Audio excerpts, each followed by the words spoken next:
Hi friends, எல்லா இடத்துலையும் மழை காலம் ஆரம்பிச்சிருச்சு. குழந்தைங்கலேருந்து பெரியவங்கலேருந்து எல்லாருமே இந்த சளி காய்ச்சல் பிரச்சனையில் அவஸ்தைப்படுறாங்க. ஸோ எனக்கு தெரிஞ்ச யூஸ்ஃபுல்லான சிம்பிள் ஹோம் ரெமெடி வந்து நான் உங்களுக்கு சொல்கிறேன் என்னோடய வீடியோவில். என் ஃபேமிலிக்கு நான் என்ன செஞ்சு தரேனோ அதை நான் உங்களுக்கு போடுறேன். கண்டிப்பாக யூஸ்ஃபுல்லாக இருக்கும் இந்த இன்ஃபர்மேஷன் உங்களுக்கு. ஸோ என்னோடய வீடியோ ஃபுல்லாக ஸ்கிப் பண்ணாமல் பாருங்கள். அப்போ தான் உங்களுக்கு நான் என்னென்ன யூஸ் பண்ணுறேன், எப்படி கஷாயம் போடுறேன்றது தெரியும். இந்த கஷாயம் கண்டிப்பாக எல்லாருமே குடிப்பாங்க, குழந்தைங்கலேருந்து பெரியவங்க வரைக்கும். ரொம்பவே நல்லாயிருக்கும். மருந்து குடிக்காதவங்க கூட இந்த குழந்தைங்க இதை குடிப்பாங்க. கண்டிப்பாக சப்ஸ்கிரைப் பண்ணிவிடுங்க, பெல் பட்டனை கிளிக் பண்ணிக்கோங்க. நான் போடுற எல்லா வீடியோஸும் இனிமேல் வரும். ஸோ ஒரு பவுலில் தண்ணி எடுத்துக்கோங்க. நான் 2 கப் தண்ணி எடுத்துருக்கேன். வெத்தலை காம்பை கிள்ளிட்டு நல்லா பொடியை நறுக்கி போட்டுக்கோங்க. நான் சொல்கிற எல்லா இலையுமே நீங்கள் வந்து அரைச்சி போட்டுக்கலாம். பெரியவங்களாக இருந்தால் மிக்ஸி ஜாரில் அரைச்சிட்டு பல்ஸில் போட்டு அரைச்சிட்டு அதை போடலாம். கஷாயம் நல்லா இறங்கும். குழந்தைங்கிறனால பிச்சு போட்டால் போதும், ரொம்ப காரம் வேண்டாம். ஸோ நெக்ஸ்ட்டு கற்பூரவள்ளி எல்லாம் எல்லாருக்குமே தெரியும். சளிக்கு ரொம்ப நல்லது, டைஜஷனுக்கும் நல்லது. வெத்தலையும் ரொம்ப டைஜஷனுக்கு நல்லது. அந்த காலத்தில் பார்க்க வெத்தலைலாம் போடுவாங்க. மஞ்சக்காமாலேருந்து டயபெட்டிஸ்லேருந்து எல்லாத்துக்குமே நல்லது கற்பூரவள்ளி இதெல்லாம்.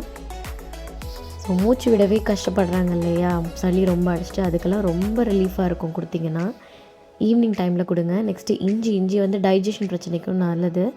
குழந்தைங்க கான்ஸ்டிபேஷனில் அவஸ்தைப்பட்டா, லூஸ் மோஷன் போன எல்லாத்துக்குமே நல்லது. துளசியும் ரொம்ப ரொம்ப நல்லதுங்க. கேஸ் பிரச்சனைக்கு, சளிக்கு எல்லாத்துக்குமே நல்லது, இருமல் சளிக்கெல்லாம். இஞ்சி வந்து 2 துண்டு சேர்த்துருக்கேன் குழந்தைங்கனால. பெரியவங்கன்னா 4 துண்டு சேர்த்துக்கோங்க நசுக்கி. நெக்ஸ்ட்டு மஞ்சத்தூள் ரொம்ப ரொம்ப ரொம்ப ரொம்ப நல்லதாங்க. நோய் எதிர்ப்பு சக்திக்கு நல்லது. பிளட்டை வந்து சுத்தப்படுத்தும் இல்லையா, அதனால் மூட்டு வலி எல்லாத்துக்குமே அது கொடுப்பாங்கங்க. காயத்துலேருந்து எல்லாத்துக்கும். மஞ்சள் நமக்கு சின்ன வயசுலேருந்து நம்ம ரசத்தில் எல்லாத்துக்குமே சேர்த்து போயின்னா அவ்வளோ நல்லது அது.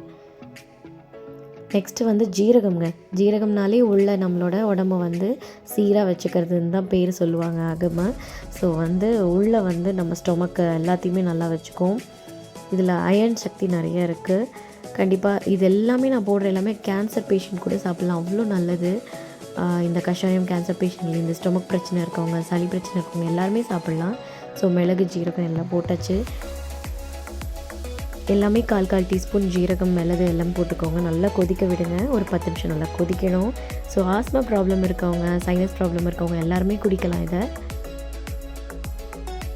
நல்லா கொதிச்சிருச்சுங்க. 2 கப் தண்ணி வந்து 1 கப் தண்ணி ஆகிடுச்சு. ஸோ அதை வந்து வடிகட்டி ஃபில்டர் பண்ணி எடுத்துக்கோங்க. குழந்தைங்களுக்கு நல்லாவே ஃபில்டர் பண்ணி கொடுங்க, ஏன்னா அதனாலே குடிக்க மாட்டாங்க. பெரியவங்களாக இருந்தால் நீங்கள் அப்படியே கூட கொடுத்து பார்க்கலாம். நல்லா வடிகட்டிட்டு அதில் இருக்க சாரெலாம் இறங்கணும், லைட்டாக ப்ரெஸ் பண்ணி விட்டுக்கோங்க. கண்டிப்பாக யூஸ்ஃபுல்லாக இருக்கும். இதை ட்ரை பண்ணி பாருங்கள். இந்த ரெமெடியை அவ்வளோ ஹெல்த்தியானது.